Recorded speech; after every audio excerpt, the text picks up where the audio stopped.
আসসালামু আলাইকুম দর্শক, আপনাদের স্বাগত জানাচ্ছি। আমি মোহাম্মদ সুজন মাহমুদ। দর্শক, আপনারা দেখতে পাচ্ছেন যে ২৮ কুড়িগ্রাম ৪ আসনের সংসদ সদস্য অ্যাডভোকেট বিপ্লব হাসান পলাশ ঝটিকা সফরে কিন্তু এসে ঝটিকা একটি পরিদর্শনের উদ্দেশ্যে কিন্তু তিনি রাজীবপুর উপজেলা স্বাস্থ্য কমপ্লেক্সে কিন্তু ঢুকে পড়েছেন এবং এই তাকে এই এখানে আসার আগে কিন্তু কোনো ধরনের মেসেজ কিংবা পূর্ব দিক নির্দেশনা বা এই তিনি তিনি যে আসবেন সেটি কিন্তু তাদেরকে কোনো অবগত না করেই তিনি সরাসরি এসে ভিজিট করছেন এবং তিনি দেখছেন আসলে কি সমস্যা, আসলে কি ধরনের সমস্যা এই হাসপাতালটিতে রয়েছে।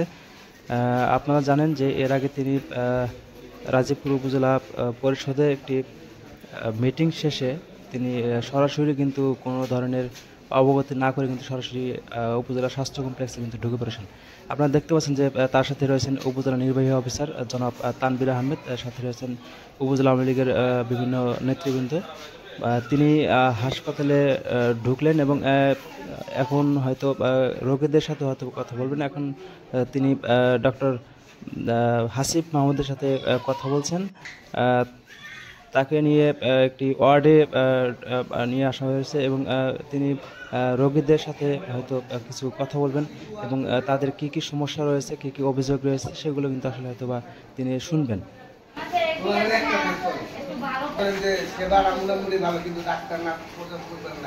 তো দর্শক, এই হাসপাতালটি নিয়ে আসলে নতুন করে কিছু বলার নেই, কারণ এই হাসপাতালকে নিয়ে কিন্তু অনেক অভিযোগ, অনেক অনিয়মের গল্প কিন্তু এর আগেও আপনারা জেনেছেন, শুনেছেন।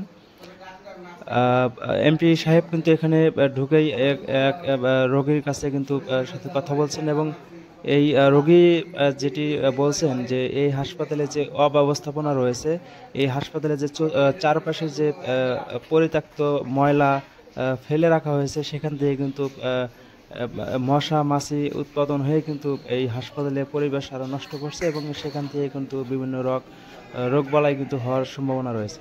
তিনি প্রত্যেকটা রোগীর কাছে গিয়ে তাদের সাথে কথা বলছেন এবং তাদের যে সমস্যাগুলো সেগুলো কিন্তু আসলে তিনি শুনছেন এবং পরবর্তীতে হয়তো বা এইগুলো বিষয়ে তিনি পদক্ষেপ নেবেন।